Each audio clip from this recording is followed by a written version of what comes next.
അരിസോണയിൽ കാണാതായ 2 വയസ്സുള്ള കുഞ്ഞിനെ 40 ഉദ്യോഗസ്ഥർ 16 മണിക്കൂർ തിരഞ്ഞിട്ടും കിട്ടിയില്ല. ഒടുക്കം കുഞ്ഞിനെ രക്ഷപ്പെടുത്തിയത് വളർത്തുനായ. അനറ്റോലിയൻ പൈറനീസിൽ നിന്നുള്ള ബൂഫോർഡ് എന്ന വളർത്തുനായാണ് രക്ഷകനായത്. യവാപായ് കൗണ്ടി ഷെരീഫ് ഓഫീസ് പങ്കിട്ട ഒരു വീഡിയോയിലാണ് അത്ഭുതകരമായ ഈ രക്ഷപ്പെടുത്തലിന്റെ വിവരണങ്ങൾ ഉള്ളത്.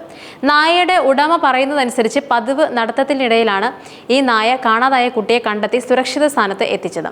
തിങ്കളാഴ്ച വൈകുന്നേരമാണ് സെലിഗ്മാനിലെ വീട്ടിൽ നിന്നും 2 വയസ്സുള്ള ഒരു കുട്ടിയെ കാണാതായെന്ന വിവരം യവാപായ് കൗണ്ടി ഷെരീഫ് ഓഫീസിൽ റിപ്പോർട്ട് ചെയ്യുന്നത്. ഉടൻ തന്നെ 40-ലധികം സെർച്ച് ആൻഡ് റെസ്ക്യൂ അംഗങ്ങൾ കുട്ടിയെ അന്വേഷിക്കാൻ തുടങ്ങി. 16 മണിക്കൂർ നീണ്ട തിരച്ചിലിന് ശേഷം കുട്ടിയുടെ വീട്ടിൽ നിന്നും 7 മൈൽ അകലെ ഒരു സ്ഥലത്ത് വെച്ച് ഒരു അന്വേഷണ ഉദ്യോഗസ്ഥന് ഈ കുട്ടിയെ കണ്ടെത്തി.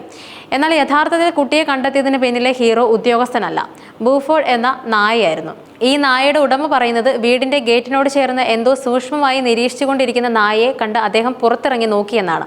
അപ്പോഴാണ് കുട്ടിയെ കണ്ടെത്തിയത്. ഉടൻ തന്നെ അദ്ദേഹം കുഞ്ഞിനെ സുരക്ഷിതമാക്കിയും അന്വേഷിച്ചെത്തിയ ഉദ്യോഗസ്ഥർക്ക് കൈമാറുകയുമായിരുന്നു. ഒരു മരത്തിന്റെ ചുവട്ടിൽ കിടന്നുറങ്ങിയപ്പോഴാണ് നായ തന്നെ കണ്ടതെന്ന് കുട്ടി പിന്നീട് പോലീസ് ഉദ്യോഗസ്ഥനോട് പറഞ്ഞു. നായ തന്നെ ആക്രമിച്ചില്ലെന്നും കുട്ടി പറഞ്ഞു. കുട്ടിയെ സുരക്ഷിതമായി സംരക്ഷിച്ചതിന് ഉദ്യോഗസ്ഥർ ബൂഫോർഡിനും അവന്റെ ഉടമയ്ക്കും നന്ദി പറഞ്ഞു. സാമൂഹ്യ മാധ്യമങ്ങളിൽ അഭിനന്ദനമാണ് ഇവർക്ക് ലഭിക്കുന്നത്.